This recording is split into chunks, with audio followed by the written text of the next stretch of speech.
This is day 6 of working on CaseOh Plushies to send to both CaseOh and Mama Case. Today is the last day where we will be working on the hoodies. Hi, for those who don't know me, I'm Sunny. I'm a plush artist based in the South in the US. I handcraft and make all of my plushies, and I'm a full-time artist at anime and comic conventions.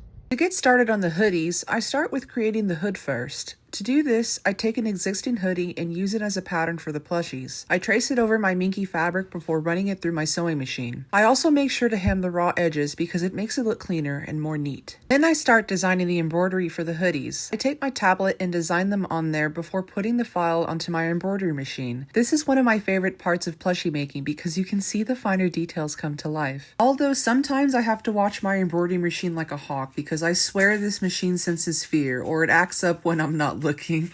And I gotta tell you, this is the coolest thing ever. I really love the detail on this. Next, I design a pattern for the rest of the hoodie by drawing it out. I take my pattern pieces after carefully labeling them and place them onto my minky fabric. I'm working on 2 sets of hoodies for 2 CaseOh plushies, so that's 4 hoodies I gotta cut out pieces for. Since 2 sets of hoodies are being made, what I do to the light blue minky, I gotta do for the dark blue minky as well. Once I've got my hoodie pieces all cut out, I start with pinning the hoodie pocket first, since that will be the first piece I sew onto the hoodie itself. Once I sew them, I pin them onto the front pieces of the hoodie using the applique method that I've used in previous videos. I trim the excess off with my scissors. I love this little pocket because it's actually still functional as a pocket. I take the back hoodie pieces and line them up with the front pieces. I start with pinning the shoulder pieces together before attaching the arm pieces to the hoodie itself. The hoodie may look weird now, but that's because attaching the pieces this way with it all stretched out is a much easier process. I sew on the arm pieces to the hoodie by running the pieces through my sewing machine. Once I've got the arm pieces attached, it's time to add the hood. I line up the seams together before pinning them together and sewing them as well. As you can probably tell, a lot of the same processes are repeated during this, but they're all very important with bringing the hoodies to life. I attach the hoods to the rest of the hood pieces by sewing the pieces together. Once I've got the hoods attached, I make sure to hem the raw edges on the hoodie so that way the hoodie can have a nice and clean finish. I finish off the hoodies by attaching them completely together and flipping them inside out. Just look at them. They came out so great. Next, I will reveal the CaseOh plushies with the hoodies on to share the finished product.